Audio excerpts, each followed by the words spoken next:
في البداية يعني سعيد جدا بهذا المؤتمر وبعودة مؤتمر القاهرة الدولي للرواية بعد التوقف ده ب5 سنوات جرى فيها ما جرى، فعودة هذا المؤتمر من قبل وزارة الثقافة أمر جيد ومهم وضروري لاستعادة الثقافة العربية بهاءها الذي كاد يفقد قليلا. جماعة في المجلس الأعلى للثقافة مشهورين لما بعتوا لي أختار أتكلم عن إيه عن الرواية، فاخترت اللغة في الرواية. مسألة اللغة في الرواية أنا كاتب بحث طويل مش هقراه طبعا، مش هينفع، صعب، لكن هحاول توكله سريعا. هناخد كتيب في الأبحاث. هناخد كتيب في الأبحاث ولا ملخص الأبحاث؟ أكيد في ملخص، ما اعرفش ملخصات في كتاب، لكن الأبحاث صعب. اللغة في الرواية مسألة بالغة يعني الصعوبة. أنا هقول سريعا إحساسي وتقديري لمسألة اللغة. اللغة كائن حي زي أي كائن حي. الإنسان يولد ضعيفا، طفلا ضعيفا، ثم صبيا، ثم شابا قويا، ثم يكبر في العمر، ثم يشيخ، ثم يموت. أنا أرى أن اللغة مثل الإنسان.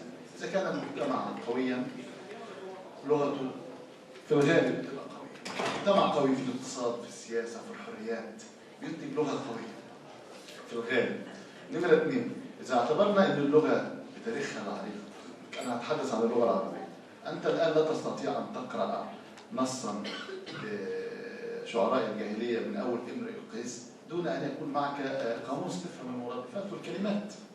حتى القرآن الكريم كلنا نؤمن به مش ممكن تفهم كثير من آياته بدون مرادفات. يعني مثلا في سورة الكهف الآية 6 فلعلك باخع نفسك على آثارهم إن لم يؤمنوا بهذا الحديث أسف. من يستطيع أن يستخدم كلمة باخع الآن؟ وما معناها بالمناسبة قاتل نفسك من الندم. فأنت اللغة بتتغير وبتتحرك وبتمشي لقدام إذا كان المجتمع في نهضة كبرى. أي أن اللغة كائن متمرد بطبعه، كائن متمرد بطبعه على ما يحدث. تمتاز اللغة لغتنا العربية تحديدا بالقدرة على الليونة والتطور مع الواقع الاجتماعي السياسي إذا كان هناك موهوبين حقيقيين. طه حسين كان زمان من سني أكبر في برنامج إذاعي في الإذاعة في صوت العرب على ما أذكر، كان في برنامج عن اللغة. في مقدمة البرنامج اليومية اللي بتيجي كان جملة بيقولها طه حسين بصوته الرخيم البديع، أنا حافظها من وأنا طفل. لغتنا العربية يسر لا عسر ونحن نملكها كما كان القدماء يملكونها، ولنا أن نضيف إليها ما نحتاج إليه من ألفاظ لم تكن مستخدمة في العصر القديم. ده النص اللي كان بيقوله طه حسين. هو قال نضيف ألفاظ من غير ألفاظ وهذا حق، لكن أيضا نضيف تراكيب، نبتكر تراكيب لغوية، نبتكر خيالات لغوية. دي نقطة بالغة الأهمية. للأسف الشديد كتير من اللي بيكتبوا الأيام دي قاموسهم اللغوي فقير. وزي ما قال الدكتور حميش مسألة إنه أول 7 صفحات إذا لقى الكتابة بالعامية وفي أخطاء النحوية والملائية بيرمي لا يمتلكون المهارة الحقيقية أو قوانين اللغة.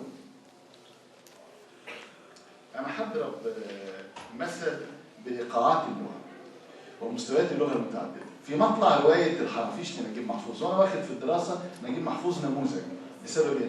هو سيد الحكائين والكاتب الكبير من ناحية، ولأنه رحمه الله مات فاكتملت تجربته، نستطيع أن نشوفها من كل الزوايا.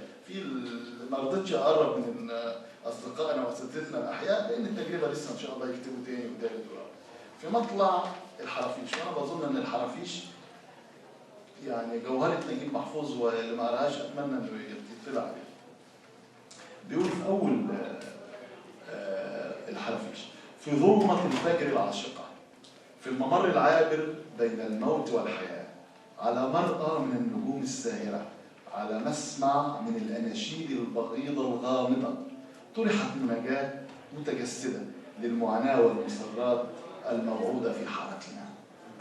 أنت ده أول حاجة. في لغة شعرية، في إيقاع، في غموض، في أناشيد غامضة. بعد كده لما بتمشي في الرواية بتكتشف التكية ومش عارف إيه والكلام ده. آدي طبعا فصحى بديعة جدا. في مقاطع أخرى من الحرافيش وفي غيرها تصبح اللغة أو تهبط اللغة من السماء الشعرية إلى أرض الواقع. يعني مثلا لما عاشور في الحرافيش اتجوز فلة أول زوجة وبدأ يتابع تصرفاتها ويشوفها، بيوصفها إزاي؟ بيقول إيه؟ وتمضي الأيام، لغة تقريرية تقريبا، وتمضي الأيام وهو يزداد سعادة وامتنانا واستهانة بالأقاويل، على أساس إن فلة كانت في الكباريه أو في الخمارة. وتعلقت به فلة تعلقا لم يحلم به، صممت على أن تثبت له أنها ست بيت مطيعة بعيدة كل البعد عما يثير غيرتها، ومما جعلها أسيرة عنده أكثر أنها وجدها مثل مجهولة الأب والأم. لغة تقريرية بسيطة بس واضحة وفيها تعبير. طيب، في الثلاثية لما كمال عبد الجواد اكتشف الجزء الأخير في السكرية، اكتشف بمحض الصدفة لما قابل شقيق حبيبته القديمة اللي كان يحبها من 20 سنة عايدة شداد، اكتشف إنها ماتت. واكتشف أكتر إنه مشت جنازتها لأنها كانت الزوجة الثانية لكبير مفتش اللغة الإنجليزية، هو ما يعرفش. فبيكلم نفسه المونولوج الداخلي بيقول إيه، أو يعني نجيب بيقول على لسانه: وودع النعش وهو لا يدري أنه يودع ماضيه، ومن كان زوجها رجل فوق 50 ذو زوجة وأبناء، فكيف رضي به ملاك الزمان الخالي، وكنت تظنها فوق الزواج، فإذا هي تعمل بالطلاق ثم تقنع بنصيب الزوجة الثانية. شوف معمار الجملة هنا، شوف معمار الفقرة، دخل في التاريخ، دخل في الزمن، دخل في الشعرية، دخل في الشجن. نقطة أخرى بالغة الأهمية بخصوص اللغة، وهي المتحدث اللي بيتكلم ما وضعه الاجتماعي في الرواية. ما تحدث في الرواية ما مدى ثقافته، ما وضعه الطبقي. هل لو مهندس أو رجل أعمال أو طبيب هيتحدث زي البياع أو الشحات أو بائعة الهواء؟ هذا التنوع في مستويات الحوار والحديث والبتاع، هذا التنوع أقول يجب أن ينتبه له أي كاتب رواية. لا يمكن أن يتحدث الجميع بنفس المستوى من المعرفة والوعي والاستخدامات. هينعكس هذا على الحوار في الرواية. لاحظت في الفترة الأخيرة أو في الأعوام الأخيرة إن كثير من أدبائنا وأصدقائنا المصريين بيكتبوا الحوار باللهجة العامية، كل الحوار، وبعضهم يكتب الحوار باللهجة الصعيدية مثلا أو باللهجة أنا عندي تجربة لما كنت في دبي، هحكيها لكم سريعا وأرجع للحكاية. أنا كنت في دبي، مجلة دبي الثقافية اللي حضراتكم عارفينها، كنت أنا مدير تحرير ومؤسس، وكنا بننشر الشعر. فجات لي قصة قصيرة، كان زمان بالجوابات قبل البريد، جات لي قصة قصيرة شاب مصري بديعة جدا وكلها تقريبا شبه حوار صغيرة من صفحتين ثلاثة، حوار بالعامية المصرية. أنا مصري ومن شبرا فعارف اللي فاهم، حلو، ونشرتها. فلما اتنشرت هلت عليا قصص قصيرة من الشرق ومن الغرب، من تونس والجزائر والمغرب ومن سوريا ومن العراق، وكتير بالعامية. مش فاهم، ما فهمتش. فأخذت قرار بعد ما رجعت رئيس تحريرنا الأستاذ سيف المري، ومنعنا نشر أي كتابة بالعامية، حتى الشعر العامي، مع كامل احترامنا لشعراء العامية. لأن الشعر العامي المصري أنا أعرفه، الشعر العامي العراقي ما أعرفوش، وجم شعراء عاميين وقالوا لي شعر في مكتبي، ما فهمتش حاجة. وبالتالي فاللغة الفصحى هي اللي تربط من الماء إلى الماء، تربط من الخليجة. ليه نهدرها؟ لماذا نهدرها؟ بلاش نقول ليه بقى، لما بنتكلم في الفصل. هذكر بعض الحوارات في 3 روايات لنجيب محفوظ كنموذج للغة الفصحى والبسيطة العميقة.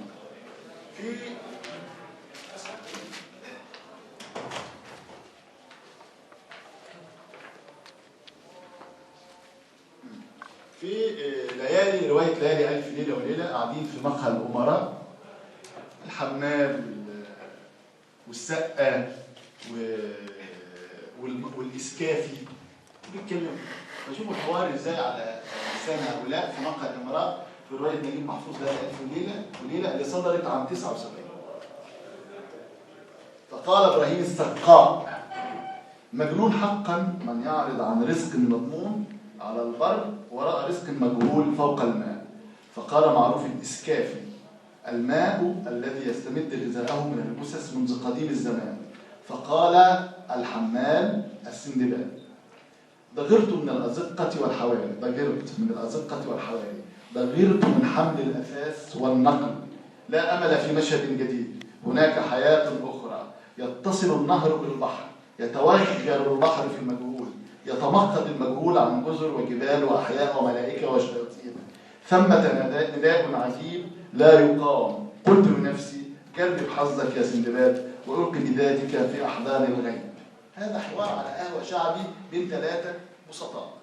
هل في كلمة مش مفهومة؟ مفهومة. هل معمار الجملة وحش؟ بديع وجميل جدا. إيه المانع؟ وإذا أراد حد في شبرا هيفهمه، أراه حد في مراكش هيفهمه، أراه حد في البصرة هيفهمه، أراه حد في الموصل هيفهمه، في بيروت هيفهمه، وهكذا. هاخد نموذج تاني لحوار تاني.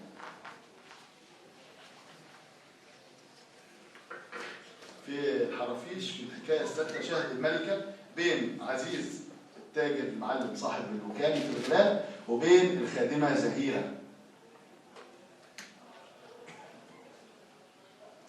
رايحاله الآن إن في حد عايز يتجوزها المأمور. قالت بن عومة مستغيثة مؤثرة: ما حيلتي وليس لي في الضيق سواك.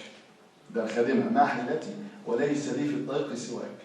ها هو ذا يعترف بالحب كل شيء فيه إلا لسانه. قال: أهلا بك يا زهيرة.